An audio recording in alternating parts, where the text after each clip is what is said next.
आज हम स्नातक प्रथम वर्ष हिंदी अनिवार्य एवं प्रतियोगी परीक्षा में पूछे जाने वाले संक्षिप्तीकरण को समझने का प्रयास करेंगे। संक्षिप्तीकरण रचना का एक महत्वपूर्ण प्रकार है जिसके अंतर्गत मूल अवतरण में निहित मूल विचारों या भावों को संक्षेप में बोधगम्य बनाकर प्रस्तुत किया जाता है।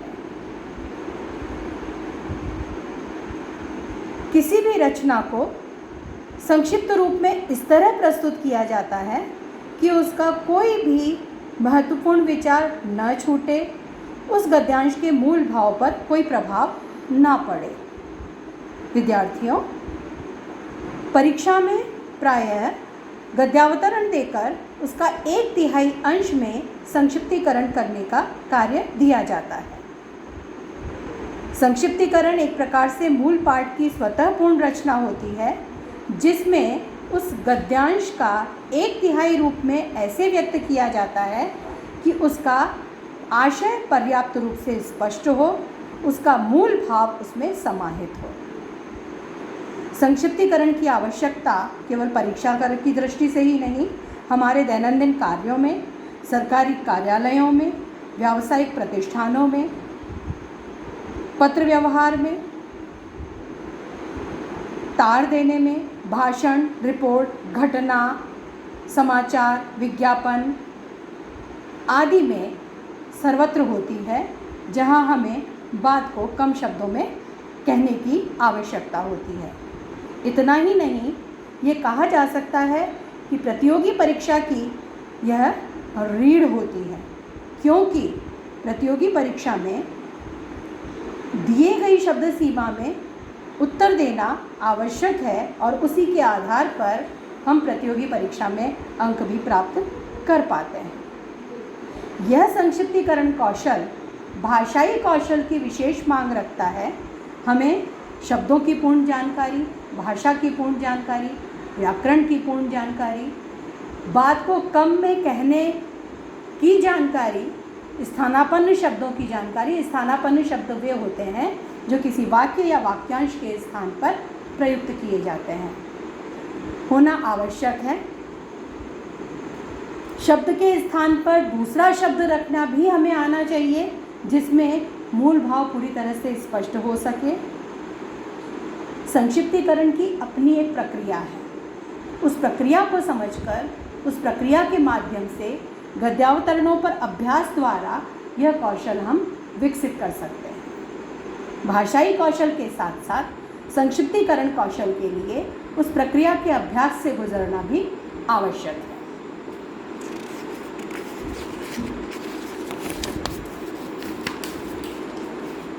यह कौशल एक दिन में हमें नहीं आता, अभ्यास के द्वारा हम इसे विकसित कर सकते हैं।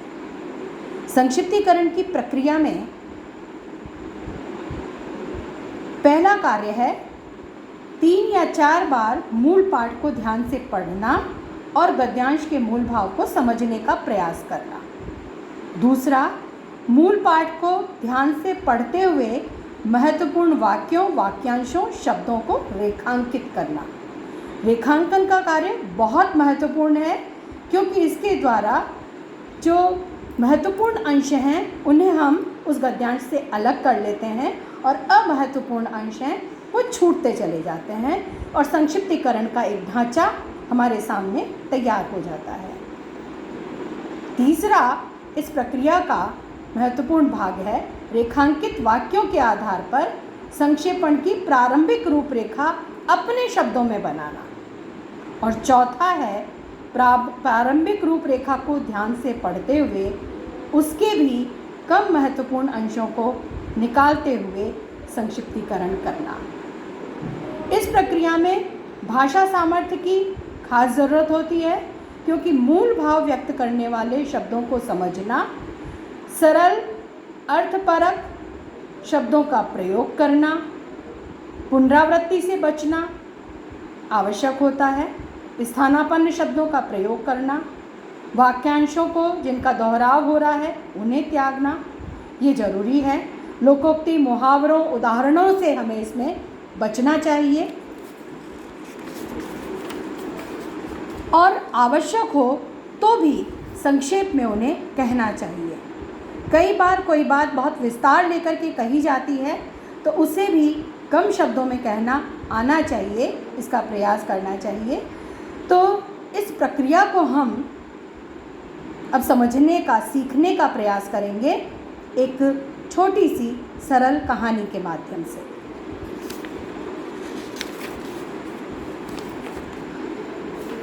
बचपन से हम एक कहानी सुनते आए हैं, उस कहानी के द्वारा हम इस संक्षिप्तीकरण की प्रक्रिया को पूर्णतः समझने का प्रयास करेंगे।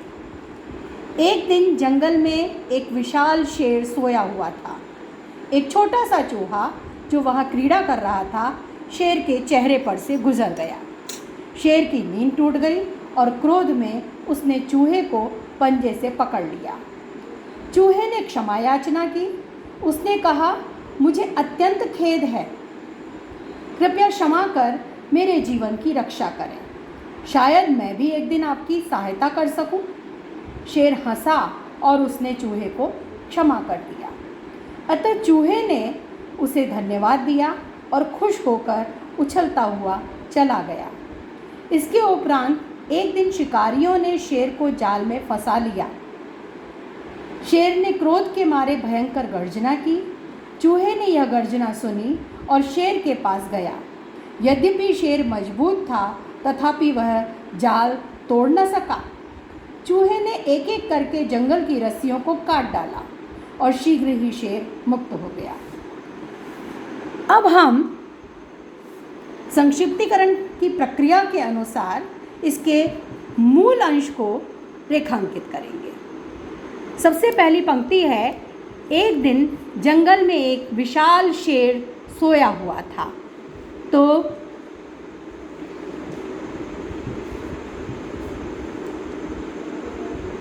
जो पहला वाक्य हम रेखांकित करेंगे जो इस कहानी का महत्वपूर्ण है वो ये है। अब एक चूहा जो वहाँ क्रीड़ा कर रहा था, उसे इसमें महत्वपूर्ण है पंजे से पकड़ लिया। फिर उसके पश्चात आता है, चूहे ने क्षमा याचना की और उसके बाद जो महत्वपूर्ण अंश है वो क्षमा कर दिया। शेर ने चूहे को क्षमा कर दिया।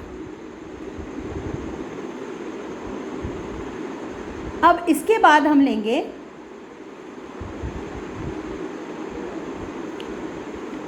एक दिन शिकारियों ने शेर को जाल में फंसा लिया और शेर ने क्रोध से गर्जना की। फिर उसके बाद महत्वपूर्ण अंश है, चूहे ने गर्जना सुनी, शेर के पास आया। ये सब हम छोड़ सकते हैं। शेर जाल को नहीं तोड़ सकता था, ये महत्वपूर्ण है। इसमें जाल न तोड़ सका और उसके बाद चूहे ने जाल की रस्सियों को काट डाला। ये चूहे ने जाल की रस्सियों को काट डाला। अब हम इन रेखांकित किए गए मुख्य अंशों के आधार पर इस संक्षेपण की प्रक्रिया के अनुसार हम इसकी रूपरेखा निर्मित करेंगे। तो इसकी रूपरेखा हम इस प्रकार बना सकते हैं कि जंगल में विशाल शेर सोया हुआ था क्रीड़ा करते हुए, क्योंकि हमें ये रूपरेखा अपनी भाषा में बनानी है। जो गद्यावतरण है उसकी भाषा से मुख्य अंशों को लेकर के अपनी भाषा में उसकी रूपरेखा हमें निर्मित करनी है। तो जंगल में एक विशाल शेर सोया हुआ था। दूसरा, क्रीड़ा करते हुए चूहे ने नींद भंग कर दी। तीसरा, शेर ने क्रोध में उसे मारना चाहा। चौथा, चूहे के क्षमा मांगने पर क्षमा कर दिया। पांचवा, कुछ समय पश्चात शेर शिकारी द्वारा बिछाए गए जाल में फंस गया। छठा, दहाड़ सुनकर चूहा आया और दांतों से जाल की रस्सी को काट डाला। सातवां, शेर मुक्त हो गया। अब हम इस रूपरेखा के आधार पर संक्षिप्तीकरण की प्रक्रिया की ओर और आगे बढ़ेंगे। तो इसका पहला और दूसरा वाक्य है, जंगल में विशाल शेर सोया हुआ था, क्रीड़ा करते हुए चूहे ने नींद भंग कर दी। इन दोनों को हम एक साथ मिला सकते हैं। इनको मिला करके हम इसको और संक्षिप्त कर सकते हैं, चूहे ने शेर की नींद भंग कर दी। शेर सोया हुआ था, चूहे ने नींद भंग कर दी, दोनों को मिलाकर हो जाएगा, चूहे ने शेर की नींद भंग कर दी। अब इसके बाद में अगला वाक्य आता है, शेर ने क्रोध में उसे मारना चाहा, चूहे के क्षमा मांगने पर क्षमा कर दिया। अब इन दोनों को हम एक साथ मिला सकते हैं। क्या होगा? शेर ने क्रोध में उसे मारना चाहा, लेकिन क्षमा याचना करने पर उसे छोड़ दिया। यहाँ तक हो गया। अब इसके बाद कहानी का आगे का हिस्सा आता है कि कुछ समय पश्चात शिकारियों द्वारा बिछाए जाल में फंस गया। ठीक है, हम इस वाक्य को ले सकते हैं। कुछ समय पश्चात शेर शिकारियों द्वारा बिछाए जाल में फंस गया। उसके बाद में दहाड़ सुनकर चूहा आया और दांतों से जाल की रस्सी को काट डाला। अब हमने लिखा था कि दहाड़ सुनकर चूहा आया और दांतों से जाल की रस्सी को काट डाला। ये हम ऐसा का ऐसा ले लेंगे। हालांकि ऊपर से हमने क्रोध में था लेकिन वह काट नहीं सकता था, तो उसको हमने दहाड़ना जो उसका है वो क्रोध के कारण है, तो इस वाक्य को हम ऐसा का ऐसा ले सकते हैं। दहाड़ सुनकर चूहा आया और जाल को काट डाला। जाल की रस्सी को काट डाला में से हम सीधे जाल को काट डाला लेंगे, रस्सी को भी हम हटा देंगे इसमें से। उसके पश्चात केवल शेर मुक्त हो गया। ये इसका 1/3 अंश हमने इस कहानी का इस प्रक्रिया से गुजर कर किया है, और उसके पश्चात हमें उसका उचित शीर्षक देना होता है जो कि मूल भाव से जुड़ा हुआ होना चाहिए। तो इसका शीर्षक हम 2 शीर्षक इसके बना सकते हैं, कर भला हो भला शेर और चूहा। और विद्यार्थी अपनी कल्पना के घोड़े दौड़ाने के लिए मुक्त हैं, वो और भी कोई विचार कर सकते हैं यदि उन्हें कोई और शीर्षक उचित लगता हो। सटीक बैठना चाहिए, शीर्षक मूल भाव से जुड़ा होना चाहिए, तो इसमें दे सकते हैं।